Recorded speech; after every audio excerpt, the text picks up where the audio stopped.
पंजाब की सरकार से जो डिमांड कर इसी में वो उन्होंने कहा कि हरियाणा सरकार सभी फसलों पर एमएसपी दे रही है, अब पंजाब सरकार भी दे। नहीं, देखिए, मैं इस बात को बार बार कह रहा हूं क्योंकि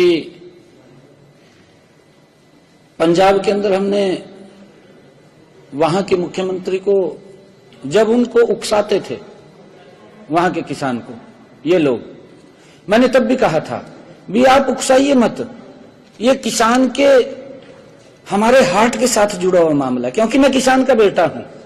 मुझे मालूम है कि किसान की पीड़ा क्या है, किसान कैसे खेत में काम करता है, कैसे वो खर्च करता है, कई बार तो खाली रह जाता है। परंतु हरियाणा के अंदर हमारे किसान को अगर कोई प्राकृतिक आपदा भी आती है तो सरकार खड़ी दिखाई देती है। हमने हरियाणा के अंदर किसानों की उस पीड़ा को समझा, आप लोग देख भी रहे हैं, धीरे धीरे करके हमने पहले 14 फसलें एमएसपी पर खरीदी और अब हमने ये कहा कि हम 100% फसल आज हरियाणा की एमएसपी पर खरीद रहे हैं। मैंने तब भी सुझाव दिया था पंजाब सरकार को कि आप बात कम करिए, किसानों के बीच में जाइए और उनको आश्वस्त करिए, उनको जाकर के ये तो कहिए कि हम आपकी फसल को एमएसपी पर खरीदेंगे। क्यों नहीं खरीद रहे हैं? खरीदनी चाहिए, बात कम करनी चाहिए, उनको रिलीफ देना चाहिए।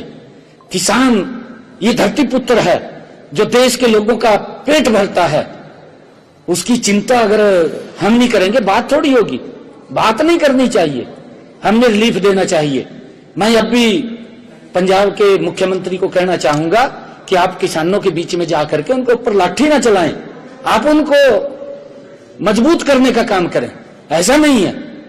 सर्वदलीय बैठक में नए विधानसभा भवन को लेकर भी चर्चा हुई है, एक विषय आया जिसपे अध्यक्ष ने सहयोग की भी अपेक्षा की है सभी दलों से, और आपसे भी गुजारिश की कि चंडीगढ़ एडमिनिस्ट्रेशन से बातचीत की जाए। हाँ, नहीं, वो सर्वदलीय बैठक में इस बात को लेकर के चर्चा हुई है क्योंकि हमारा भवन कई इसके ऊपर अभी रास्ते हैं और उसके अंदर बैठ करके सभी हमारे दलों के सभी माननीय सदस्यों ने बैठ करके चर्चा की है और वो कई रास्ते हैं, कौन से रास्ते पे चलना है कि वो बैठ करके उसके अंदर एक रास्ते के ऊपर चलेंगे।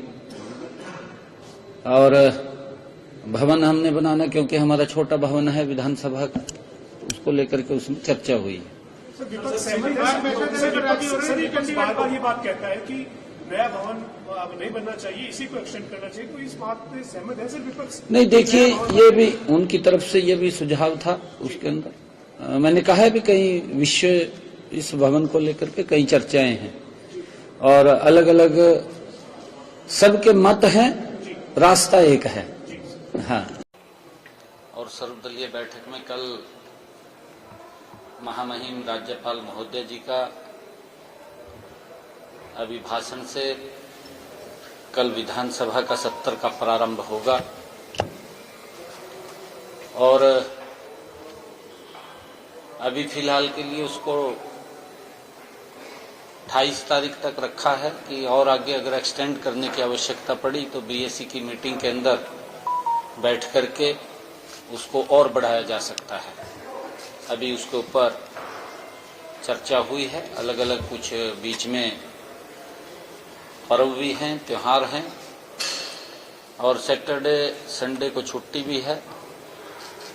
बजट सत्र उसमें कई जो बिल हैं, क्योंकि ये सरकार का पहला बजट सत्र है और इसमें आदरणीय महामहिम राज्यपाल जी के अभिभाषण के बाद, चर्चा के बाद, उसका वोट ऑफ थैंक्स के बाद बजट पेश होगा। उसको लेकर के सारी चर्चा आज बीएससी की मीटिंग में हुई है, उसके टाइम को लेकर के कि किस किस दिन हमने क्या क्या करने हैं। जो बिलों को लेकर के भी कुछ बिल आने वाले हैं, उनको लेकर के भी चर्चा